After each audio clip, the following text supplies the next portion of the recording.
Rahayu, Rahayu, Rahayu. Kami dari kelompok 7 ingin memberikan materi tentang makna laicity dan penerapannya di Indonesia. Perkenalkan, nama saya Iftandara Ayu Sari dengan NIM 131 ingin membaca materi makna dan asal-usul laicity. Istilah laicity berasal dari kata Latin laicius, yang berarti rakyat biasa atau bukan rohaniawan. Dalam konteks modern, laicite berarti sekularisme khas Prancis, yaitu prinsip yang menegaskan pemisahan antara agama dan negara, serta netralitas negara terhadap semua keyakinan keagamaan. Konsep ini muncul dari sejarah panjang ketegangan antara gereja Katolik dan gereja negara Prancis. Pada masa sebelum Revolusi Prancis 1789, gereja memiliki kekuasaan yang besar, bahkan mengatur pendidikan, moral, dan kehidupan sosial. Setelah negara revolusi, muncul gagasan bahwa negara harus bebas dari pengaruh agama dan demi menjamin kebebasan individu dan kesetaraan warga negara tanpa memandang kepercayaan mereka. Prinsip laicite kemudian dilembagakan dalam Undang-Undang Pemisahan Gereja dalam Negara tahun 1905 yang menyatakan Republik tidak mengakui, tidak mengaji, dan tidak mensubsidi agama apapun. Artinya, agama menjadi urusan pribadi warga negara, bukan urusan publik atau kenegaraan. Namun, negara tetap menjamin kebebasan setiap orang untuk beragama dan menjalankan ibadah sesuai keyakinannya. Perkenalkan, nama saya Putri Sarmali Haryanja dengan NIM 147. Di sini saya akan memberikan prinsip-prinsip utama laicite. Secara umum terdapat 3 prinsip utama dalam laicite. Yang pertama ada kebebasan beragama. Setiap orang memilih memeluk atau tidak memeluk suatu agama tanpa paksaan dari negara atau masyarakat. Negara hanya menjamin hak tersebut tanpa ikut campur dalam urusan keagamaan. Yang kedua ada netralis negara. Negara tidak boleh menunjukkan keberpihakan terhadap agama tertentu. Semua keputusan politik, hukum, dan kebijakan publik harus berdasarkan rasionalitas dan kepentingan umum, bukan berdasarkan ajaran agama. Yang ketiga ada pemisahan agama dan negara. Institusi agama tidak boleh mengatur pemerintahan dan sebaliknya.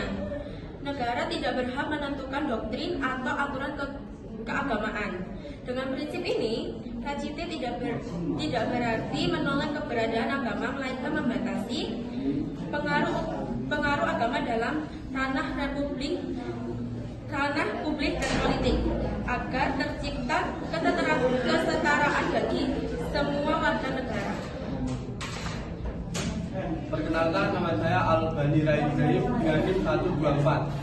Di sini saya akan membacakan materi tentang penerapan laicite di Indonesia, mungkin atau tidak.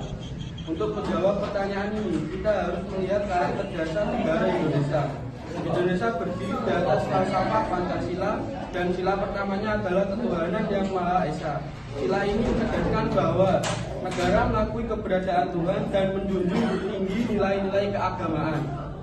Negara bukan sekuler murni seperti Prancis, karena agama tetap memiliki peran penting dalam kehidupan berbangsa dan bernegara.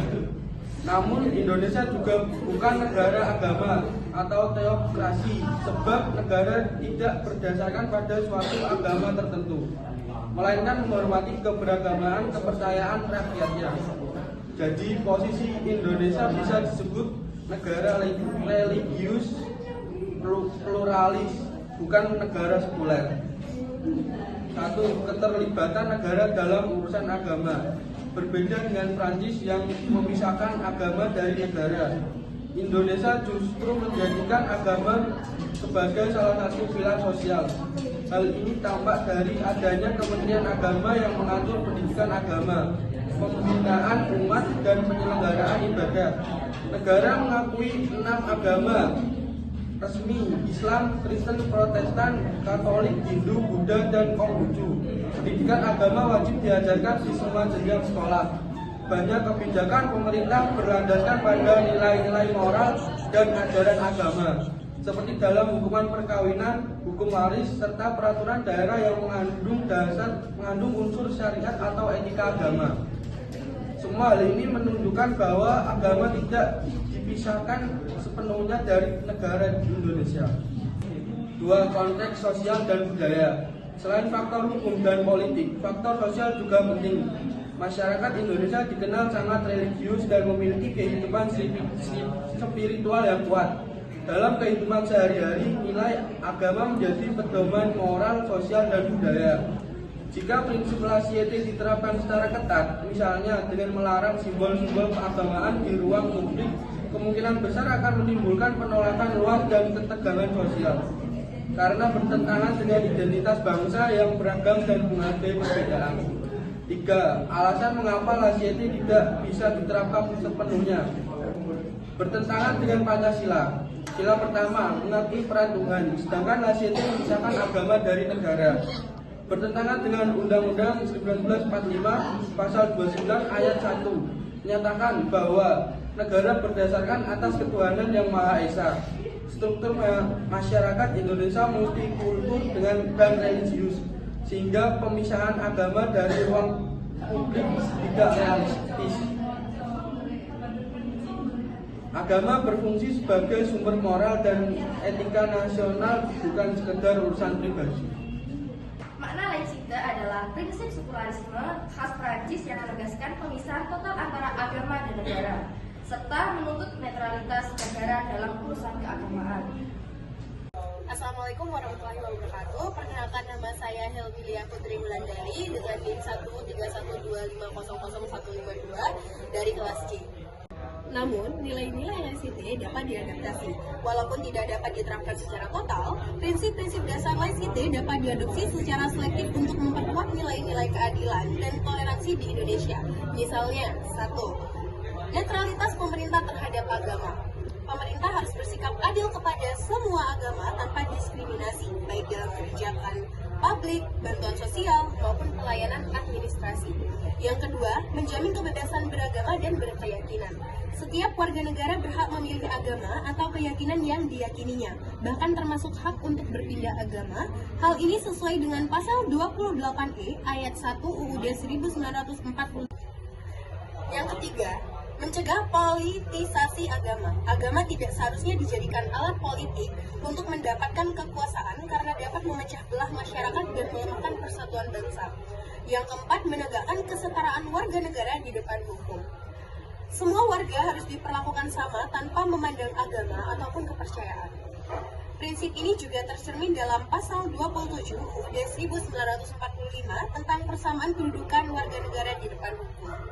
Jika Laicite dapat diterapkan secara murni di Indonesia, maka Kementerian Agama harus dihapus, pendidikan agama di sekolah negeri harus ditiadakan, negara tidak boleh mencampuri urusan ibadah dan pendanaan tempat ibadah. Namun, langkah tersebut akan menimbulkan guncangan besar bagi kehidupan sosial di Indonesia yang berakar kuat pada nilai ketuhanan. Oleh karena itu, sistem Indonesia lebih cocok disebut sekularisme terbatas atau sekularisme religius, di mana negara menghormati dan melindungi agama tetapi tetap berusaha netral dalam pelaksanaannya. Terima kasih. Sekian dari kelompok kita. Maaf jika ada kesalahan kata maupun kekurangan.